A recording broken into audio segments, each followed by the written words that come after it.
वृषण की आंतरिक संरचना। तो वृषण स्थित कहाँ होती है? वृषण मनुष्य के शरीर से बाहर यानी उदर गुहा के बाहर एक थैलीनुमा संरचना में क्या होती है? स्थित होती है। ठीक, क्यों स्थित होती है? बाहर क्यों होती है? क्योंकि शरीर का तापमान 37 डिग्री होता है और इसको जो वृषण में वृषण में होता है, क्या काम है वृषण में? यही काम होता है, शुक्र जनन बनते हैं, यानी शुक्राणु बनने की प्रक्रिया किसमें होती है? वृषण में ही तो होती है। तो शुक्राणु को बनने के लिए कम तापमान की जरूरत होती है और हमारे बॉडी का तापमान क्या होता है? ज्यादा ही होता है, इसीलिए ये शरीर से बाहर होता है। ये रही वृषण कोश। वृषण कोश के अंदर होती है वृषण और वृषण के अंदर होती है 250 पालिकाएं। उन पालिकाओं में 1 से लेकर 3 शुक्रजनक नलिकाएं होती हैं और इसी शुक्रजनक नलिकाओं में ही शुक्राणु बनने की प्रक्रिया होती है। यह शुक्रजनक नलिकाएं आगे चलकर एक जाल जैसी संरचना बनाती है जिन्हें हम कहते हैं वृषण जालिका। और यही वृषण जालिका आगे 10 से 15 नलियों में आगे जाकर अर्धवृषण में खुलती है। ठीक, और यही अर्धवृषण से क्या होती है? ये सारी प्रक्रिया होती है। चलिए पहले हम शुक्राणु तो बनवा दें, तो चलिए शुक्राणु बनवाते हैं। एक हम शुक्रजनक नलिका को बाहर लेते हैं और इनमें हम सारी शुक्राणु बनने की प्रक्रिया को समझते हैं। एक शुक्रजनक नलिका है, उसमें एक ये सेल है। ये सेल का काम क्या है? शुक्रजनक नलिकाओं में 2 सेल पाई जाती हैं। एक पाई जाती है सर्टोली कोशिका, जो मैं अभी बना रही है सर्टोली कोशिका, और इसके अंदर पाई जाती है जर्म कोशिका। ठीक, ये पाई जाती है जर्म कोशिका। सर्टोली कोशिका का क्या काम होता है? जर्म कोशिका का क्या काम होता है? हम लोग आज इस वीडियो में इन सबको जानेंगे। तो ये रही जर्म सेल। जर्म सेल क्या होती है?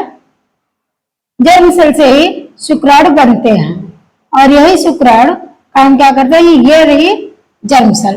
अब जर्म सेल आगे चल के क्या करती है? शुक्राणु बनाती है और यही शुक्राणु जाकर सर्टोली कोशिका में ऐसे ऐसे धस जाते हैं और सर्टोली कोशिका इनको पोषण देने का काम करती है। ठीक, तो ये रही सर्टोली कोशिका।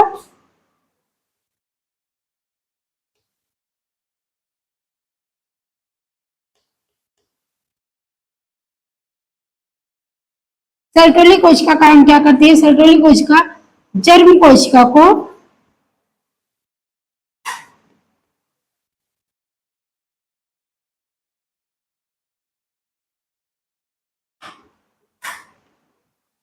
पोषण देने का काम करती है।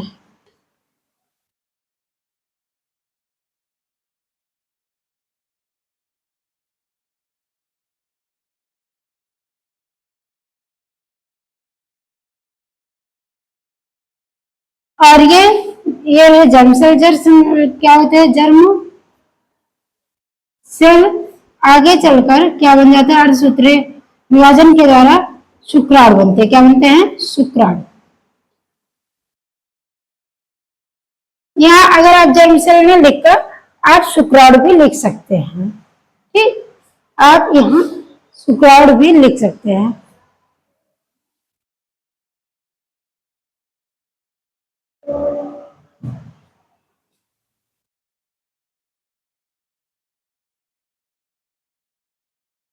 ठीक, तो जर्म सेल क्या होती है? शुक्राणु बनती है,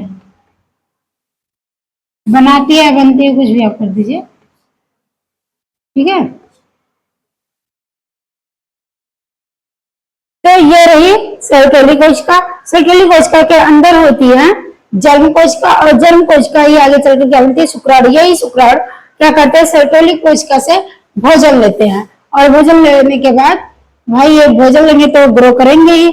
उसके बाद आगे यहाँ देखिए अब क्या होंगे? यहीं से शुक्राणु आएंगे वृषण जालिका में और वृषण जालिका से फिर कहाँ खुलेंगे? वृषण जालिका से शुक्रवाहिका में होकर शुक्रवाहिका से अर्धवृषण में जाएंगे और अर्धवृषण में क्या होते हैं? मैच्योर होते हैं। शुक्राणु कहाँ मैच्योर होते हैं? अर्धवृषण में मैच्योर होकर फिर कहाँ जाते हैं? फिर ये जाते हैं शुक्रवाहक में।